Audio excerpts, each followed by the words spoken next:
Saya ini punya 2 guru pembimbing yang luar biasa. Kalau di bahasa wayang itu seperti Werkudara gitu. Wani tok lah gitu. Sopo iki wani begitu. Tokoh hebat-hebat itu kan generasi tahun 50, tahun 60 kan gitu ya. Tahun 70 yang tahu merasakan soronya NU kan begitu ya. Sementara generasi 80, 90 kan enggak merasakan soronya NU. Kita enggak tahu gitu ya.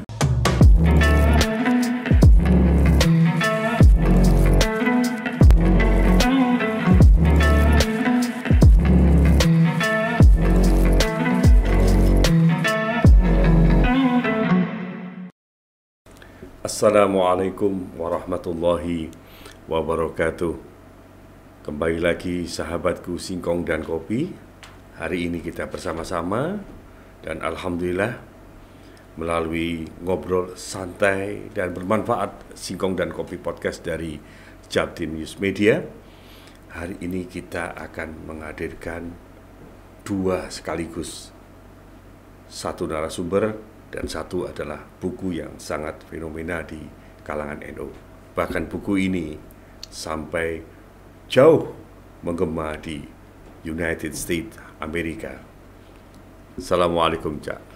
Waalaikumsalam warahmatullahi wabarakatuh. Haji Norman. Betul. Tadi kalau melihat beliau ini paling tidak sudah bayangan kita kepada antologi NU ya, Cak Subhan. Ya. Beliau adalah Cak Subhan yang selalu dalam bahasa Jawanya ngintil dengan para tokoh-tokoh, dan akhirnya hari ini beliau sudah harus mandiri sendiri karena para senior-senior beliau sudah berpulang ke rahmatullah. Kan begitu Pak Subhan? Alhamdulillah Cak Subhan. Hari ini hari yang istimewa. Sahabat Singkong dan Kopi, seperti awal yang saya sampaikan, hari yang istimewa buat saya. Hadir sahabat saya Cak Subhan. Dan hari ini kita akan melihat bagaimana membedah sebuah buku yang sangat fenomenal di kalangan NU, yaitu Antologi NU.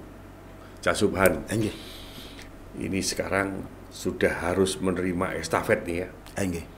Menerima estafet daripada senior-senior itu untuk panjenengan harus menulis dan akan menjadikan sebuah sejarah bagi generasi muda NU. Bagaimana awalnya ini? Terima kasih Pak Haji Norman.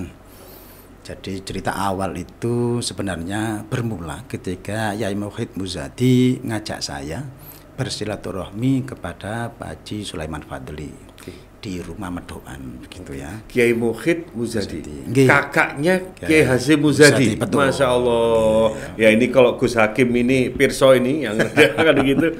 Sejarahnya tertulis seperti ini, monggo silakan. Kemudian kami bertiga ngobrol-ngobrol biasa, saya sebagai pendamping ya yang banyak ya kan beliau-beliau itu. Kita ini apa sih, saya ini apa, pecantrik pendamping gitu aja. Dari omongan itu kemudian ide awal dari Yai Muhid Muzadi. Kepingin nulis buku tentang NU yang ringkas, yang gampang dipahami orang, yang isinya banyak. Itu begitu ya. Jadi tidak ingin yang terlalu ilmiah, yang ke kampus-kampusan, yang orang jadi tidak mau baca gitu ya. Jadi semangat awalnya adalah simple begitu. Itu semangatnya begitu awal-awalnya. Kemudian waktu itu Yai Muhid sebenarnya punya ide, bukunya itu namanya Primbon NU. Primbon NU. Primbon NU. Maklum orang Jawa. Begitu. Untuk saya tidak masalah nama buku itu apa, tidak masalah. Yang penting kan isinya begitu ya. Lalu kenapa bisa menjadi antologi NU? Itu adalah kebijakan penerbit. Nah, mau ndak mau kita ini juga nggak bisa meninggalkan penerbit kan begitu ya. Itu yang penyandang dana, yang ngedarkan, yang macam-macam kan beliau. Jadi kita juga saling toleransi begitu. Saya tidak ada masalah judulnya apa, yang penting isinya begitu. Itu begitu semangat awalnya. Kemudian saya sendiri terus terang merasa bersyukur gitu ya, sangat bersyukur sampai sekarang saya ini bersyukur. Saya ini punya 2 guru pembimbing yang luar biasa. Bagi saya sosok Pak Sulaiman Fadli ya, biasa kita manggil Pak Leman, itu sosok yang petarung gitu ya. Petarung wong gak duwe wedi gitu ya. Wopo wani gitu ya. Itu ya rada kasar begitu ya. Jadi kalau di bahasa wayang itu seperti Werkudara gitu. Wani tok lah gitu. Sopo iku wani begitu. Sosok yang kedua Yai Muhid Muzadi. Kakaknya Yai Hashim Muzadi. Ketua Umum PBNU Ketua Umum PD waktu itu ya. Iya. Jadi menurut kami Yai Muhid ini bukan petarung lapangan seperti halnya Werkudara. Tapi beliau itu punya harisma yang petarung-petarung itu pada sungkan begitu ya. Sehingga Pak Leman sendiri kepada Yai Muhid juga sungkan. Lah yang untung kan saya. Dua-duanya itu mencari cantrik, kok cantriknya pas saya. Ya saya sangat bersyukur begitu ya. Itu begitu awal-awalnya. Karena Pak Leman ini waktu itu banyak di Jakarta sebagai anggota dewan, Yai Muhid juga sepuh, maka yang banyak keluyuran adalah saya gitu ya. Jadi Pak Leman sendiri juga nulis pakai tulisan tangan gitu ya. Nanti saya yang ubah ke dalam komputer. Yai Muhid lebih banyak bertutur cerita sejarah. Ya. Dulu begini, dulu begini, dulu begini gitu ya. Sehingga saya yang melacak. Sebagai contoh misalnya beliau bercerita dulu itu ada namanya Menteri Agama Fathur Rahman Kafrawi, orang dari Tuban gitu. Kalau nggak salah itu Menteri Agama kedua tahun 46 kalau nggak salah begitu.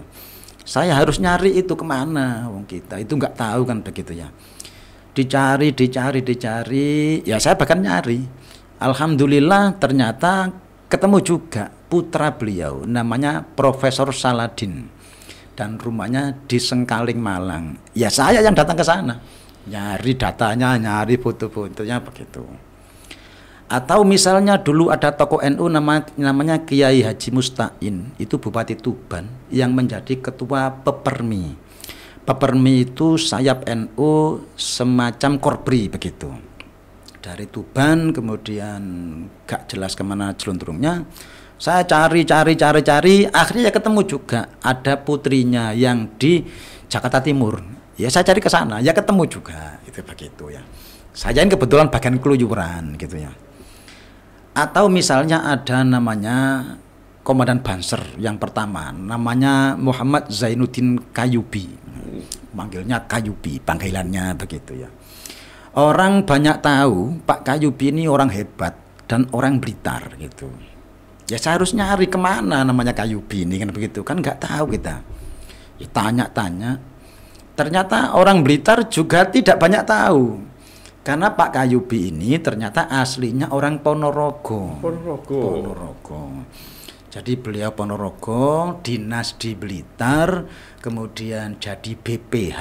BPH itu semacam wakil bupati begitu. Kemudian mendirikan Banser zamannya beliau itu. Dia komandan yang pertama. Memang hebat pada masa di Blitar itu. Tetapi setelah pensiun kan beliau kembali ke Ponorogo sana. Jadi orang Blitar juga nggak tahu begitu. Sementara orang Ponorogo juga nggak tahu kiprahnya Pak Kayubi itu juga tahu karena kiprahnya di Blitar gitu. Ya saya cari-cari data-data. Alhamdulillah pada akhirnya juga ketemu juga.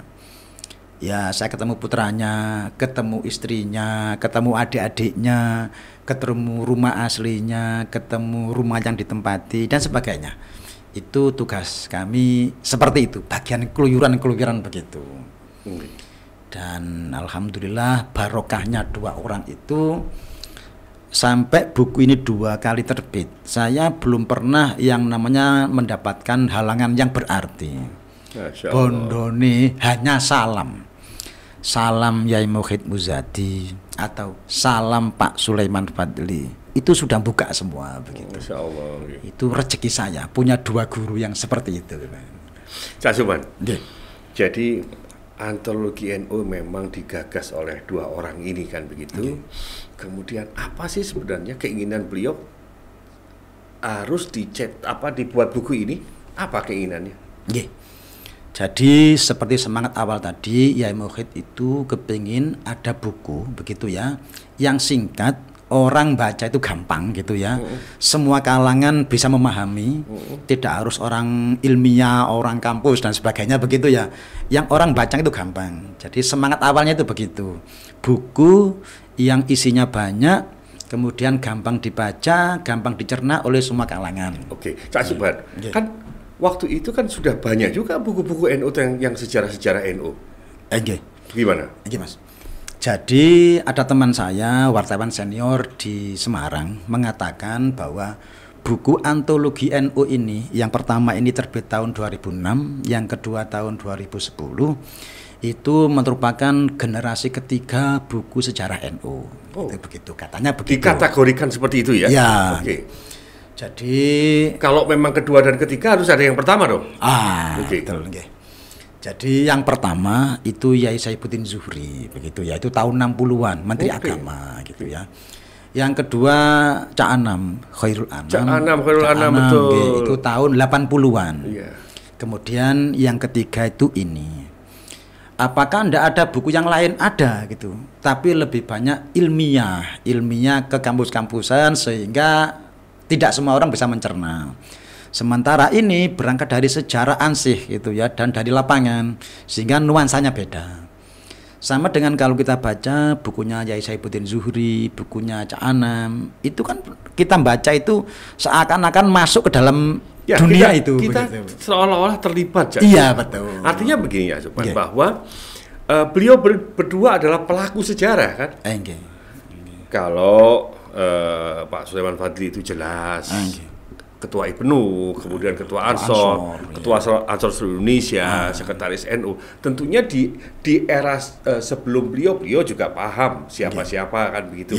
Kemudian kakaknya Pak Yai Muzadi, Yai Mukhid Muzadi kan juga begitu. Intinya kan beliau berdua ingin menghadirkan sebuah narasi, sebuah potret yang nantinya akan dibaca oleh generasi yang akan datang ini. Sehingga mereka tidak lagi terlalu jelimet, kan seperti itu. Iya, betul. Nah, ada nggak beda antara tulisan NU yang dirasakan di dalam buku ini? Iya. Jadi kembali lagi memang segmen kita yang kita bidik adalah semua segmen gitu ya.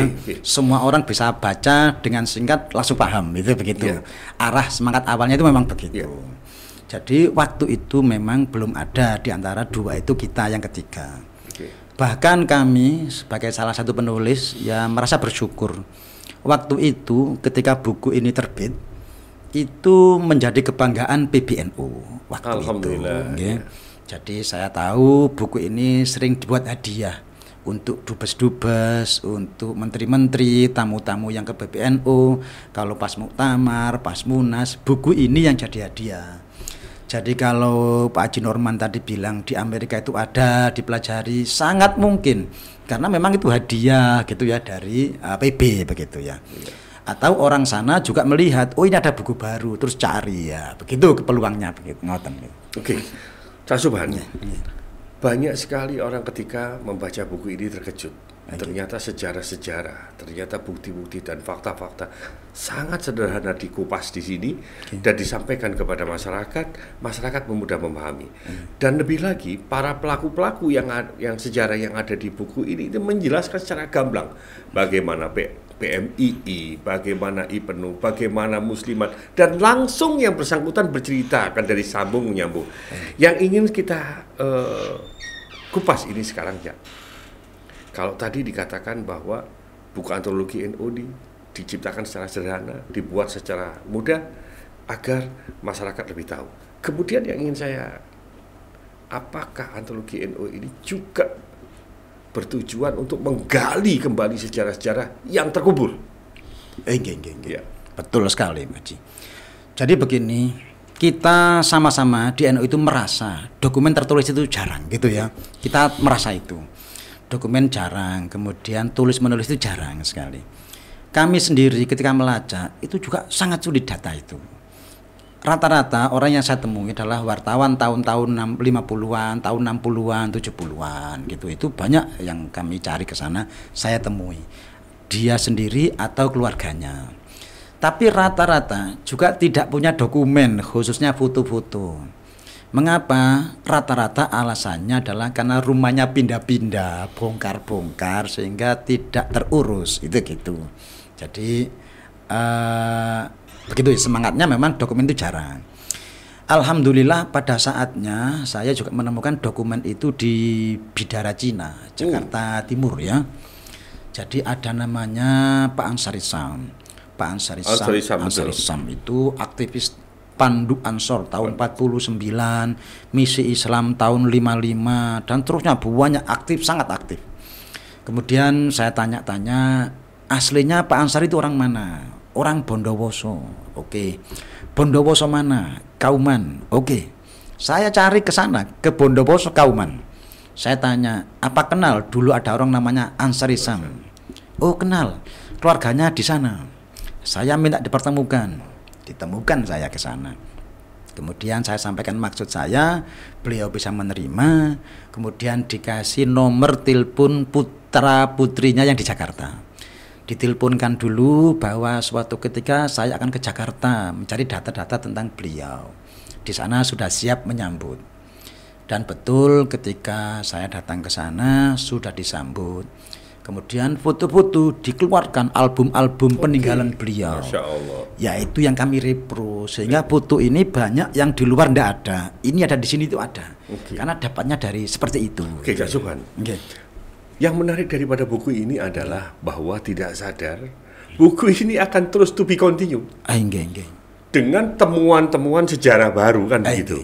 Jadi sahabatku Sikong dan Kopi, dengan segenap kerendahan hati dan rasa hormat kepada para tokoh NU, putra-putra tokoh-tokoh NU, marilah kita gali kembali, kita kumpulkan kembali sampai telepon Cak Subhan ini diserahkan beliau, bukan untuk dimiliki tapi di copy gitu, copy paste, agar anak cucu kita, NU kita yang akan datang lebih tahu tentang kita, bagaimana situasi NU tahun-tahun yang sebelumnya. Betul. Apakah ada rencana yang ke depan sehingga buku 3 ini sudah terkumpul, nanti buku 4 sampai buku 5, tidak usah jauh-jauh Pak Subhan, Jawa Timur toh ini karena sudah kandangnya NU, akan tentu banyak materi yang bisa didapat. Monggo. Terima kasih. Jadi semangat kita sebenarnya itu bikin 4 buku. Dan itu pembedaannya adalah di ini ya. Jilid 1 ini hitam. Jilid 2 itu biru. Mungkin jilid 3 kuning, mungkin jilid 4 warna apa begitu. Semangatnya begitu. Itu belajar dari buku 40 masalah agama karangan Kiai Haji Sirajuddin Abbas. Semangatnya begitu. Kemudian setelah terbit 2 buku, saya masih sangat semangat. Oke lah, beliau-beliau tidak ada, saya akan sendirian menyelesaikan begitu. Kemudian yang ketiga ini semangatnya adalah keliling Indonesia.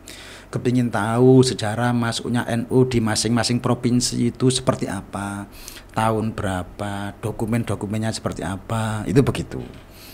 Kemudian kita hitung biayanya, ternyata sangat tinggi. Nah, kalau sudah kena biaya tinggi itu ya kita jadinya mau gimana gitu ya.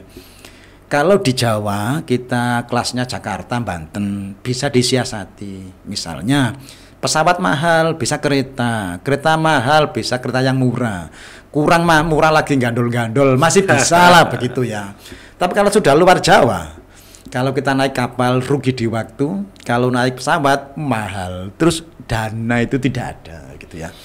Jadi artinya sebenarnya saya masih semangat untuk meneruskan sampai 4 jilid begitu. Ya mohon doa dugi Kaji Norman ya. Semoga saya bisa keturutan menyelesaikan ini yang 4 buku itu.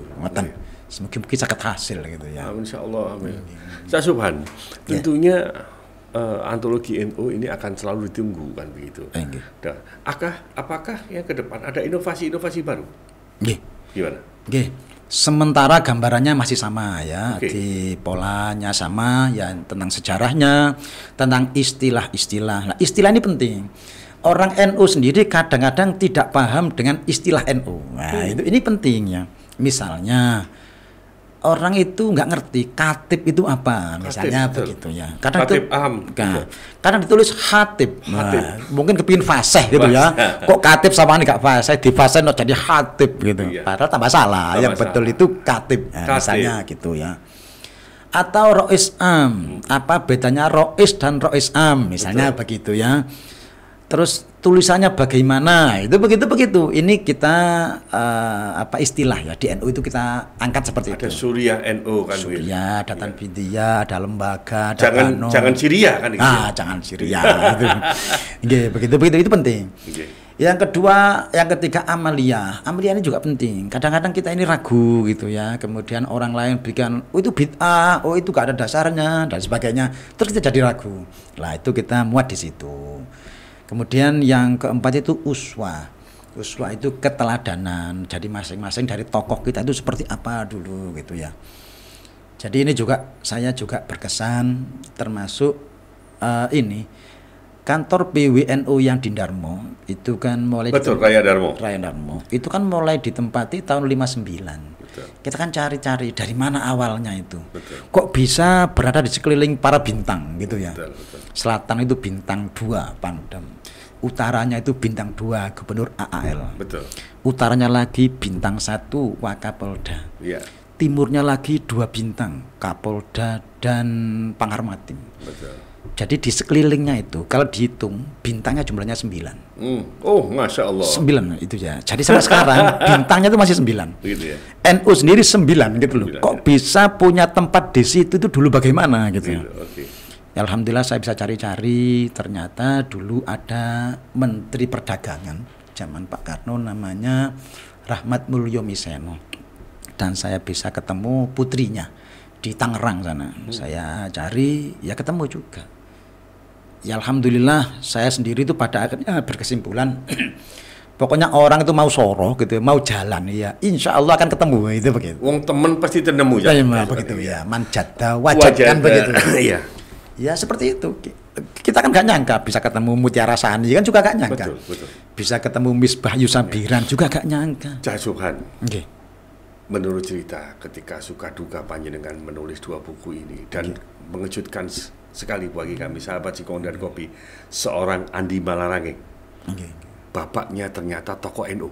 Ya. Bisa ceritakan? Okay. Jadi pada mulanya saya nggak mengenal namanya Andi Patopo, itu nggak mengenal nama itu. Andi Patopoi itu ya.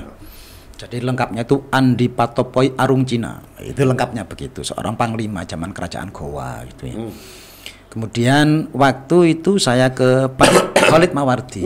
Ya. Khalid Mawardi itu ketua umum PPGP Ansor tahun 60-an lah gitu ya. Ya, sampai jadi dubes juga ya. Dubes.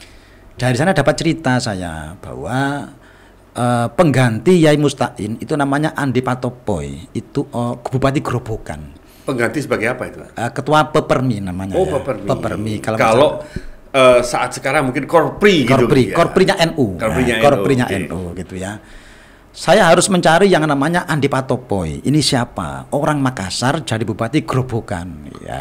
Orang Makassar jadi bupati di Grobogan. Jawa Tengah. Jawa Tengah. Luar biasa. Dan Andi Patopoi itu hitam, tinggi besar gitu, berani begitu. Dan Grobogan basisnya PKI masa-masa itu aja. Ya mungkin dipasang di situ itu kan konteksnya begitu gitu ya. Mungkin begitu. Akhirnya saya harus nyari Andi Patopoi. Karena belum menemukan, akhirnya diarahkan itu kakeknya Andi Malarangeng begitu. Waktu itu Pak Andi Malarangeng sedang top-topnya jadi jubir presiden. Betul. SBY sedang hebat-hebatnya, moncer-moncernya. Dan SBY periode pertama itu ya? Periode iya pertama ya. Dan betapa sulitnya nyari namanya Pak Andi Malarangeng.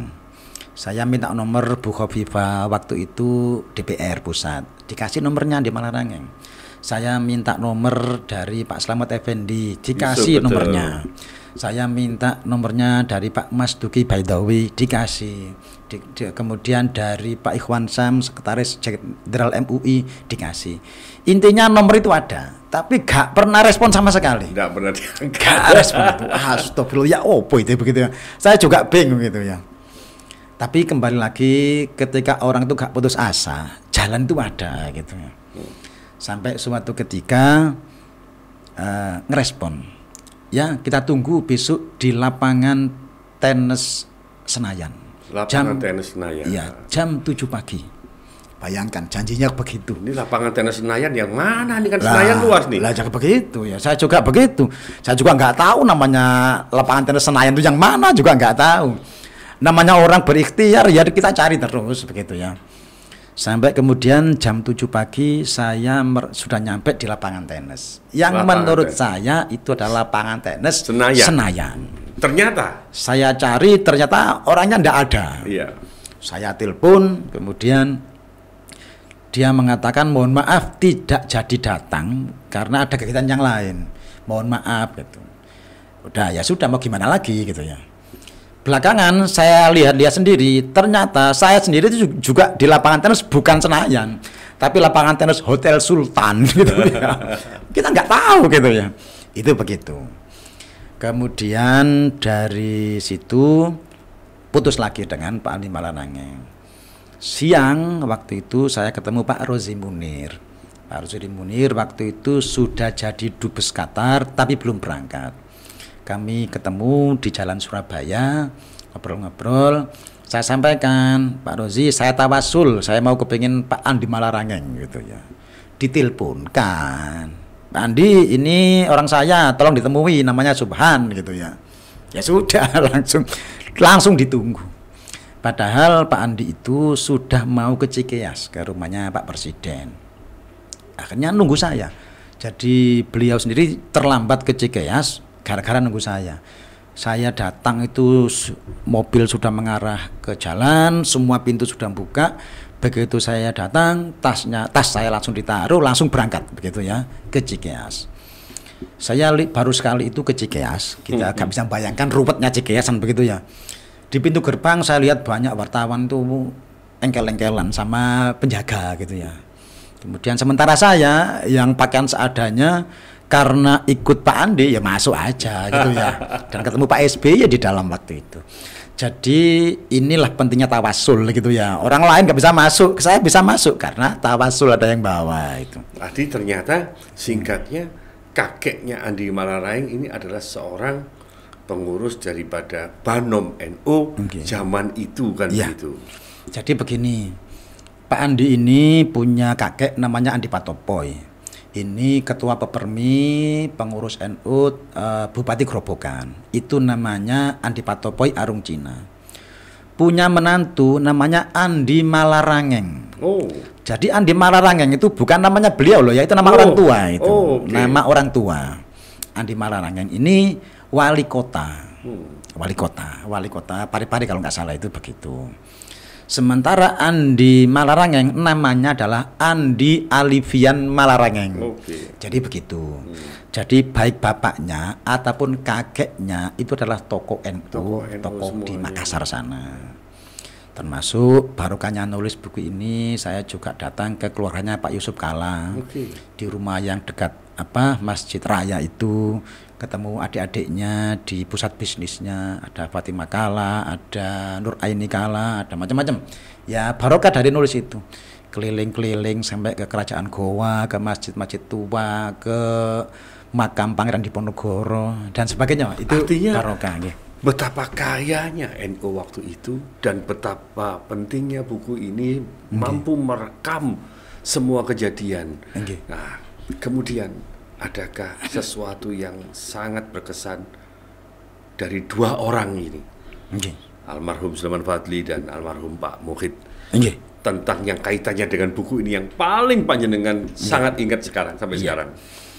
Kembali lagi saya ini sangat bersyukur kok punya dua pembimbing yang hebat-hebat gitu ya. Dan kok ya pas saya ketemunya gitu ya, saya sangat bersyukur, senang sekali itu ya. Saya bersyukur kok bisa dibimbing oleh dua orang ini.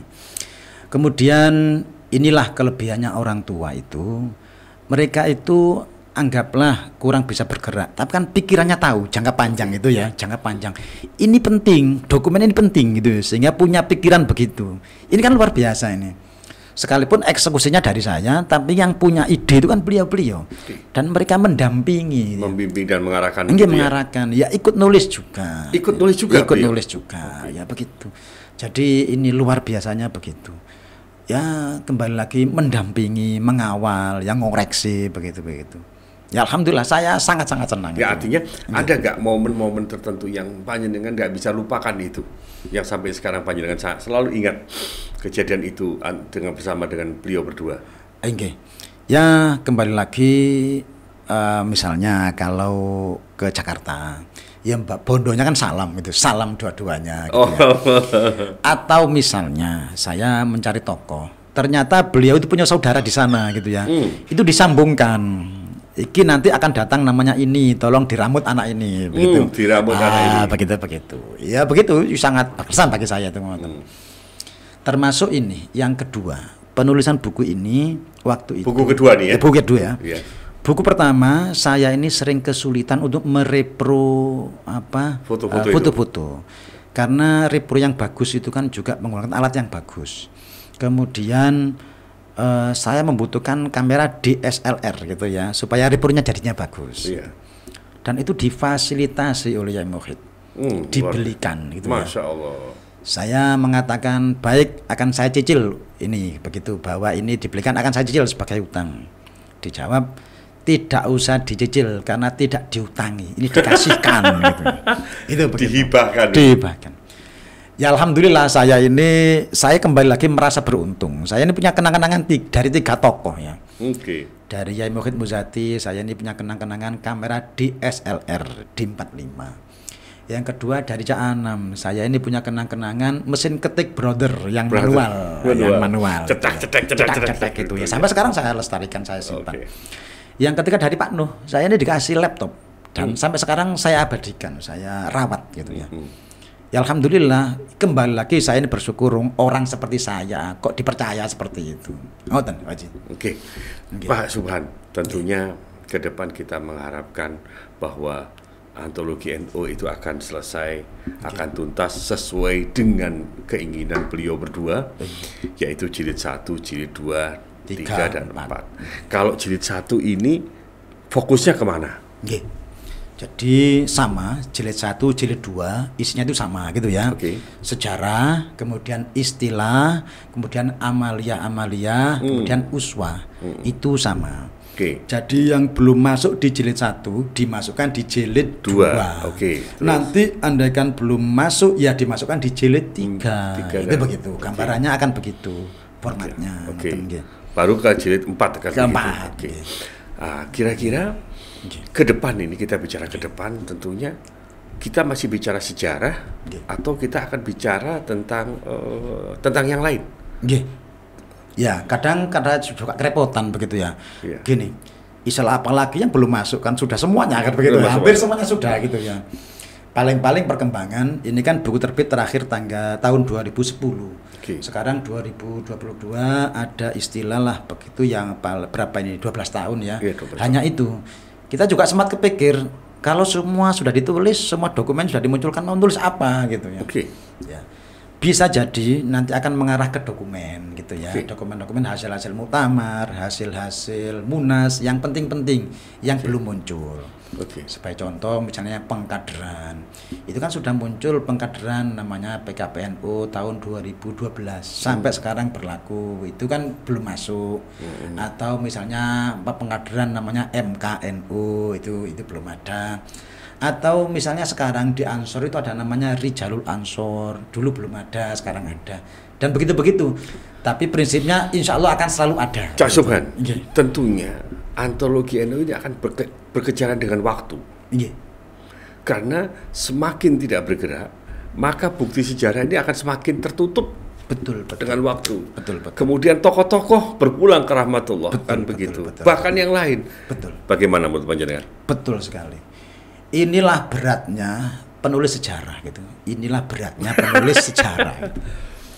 Secara umum tokoh hebat-hebat itu kan generasi tahun 50, tahun 60 kan gitu ya, tahun 70 yang tahu merasakan soronya NU kan begitu ya. Itu hebat-hebat tahun-tahun itu.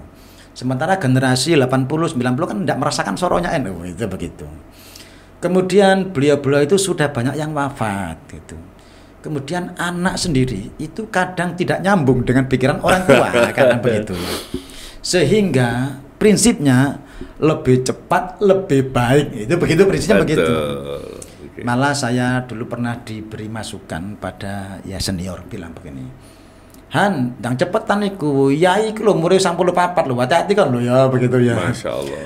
Artinya ya segera gitu begitu. Itu begitu semangat. Cak Subhan, ada ceritakah dengan Pak Wapres kita, Kiai Ma'ruf Amin? Apa yang terkesan dengan Iya. beliau dan yang ada kaitannya dengan buku ini? Saya sangat berkesan kepada beliau. Saya 2 kali menemui beliau di One Team Press di Jalan Veteran ya. Oh iya, Veteran memang 3. beliau belum wapres belum. Ya. Waktu itu One Team Press. One gitu Team ya. Press.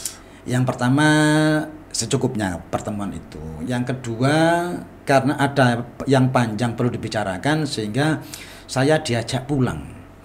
Jadi dari Jakarta Kota pusat itu ya menuju rumah beliau itu di mana itu Jakarta Utara itu mana? Daerah Priok. Tanjung Priok sana. Itu saya satu mobil dengan beliau. Padahal ya sebenarnya nggak sama kenal sebenarnya. Tapi karena barokah salamnya Yai Mukhid dan salamnya Pak Sulaiman Fadli, ya langsung diterima begitu. Saya masuk rumah beliau itu kira-kira jam 11 malam. Dengan ngomong-ngomong sebentar, kemudian dengan lain-lain, anggaplah tidur itu setengah 12. Kami tidur jam setengah 12 malam.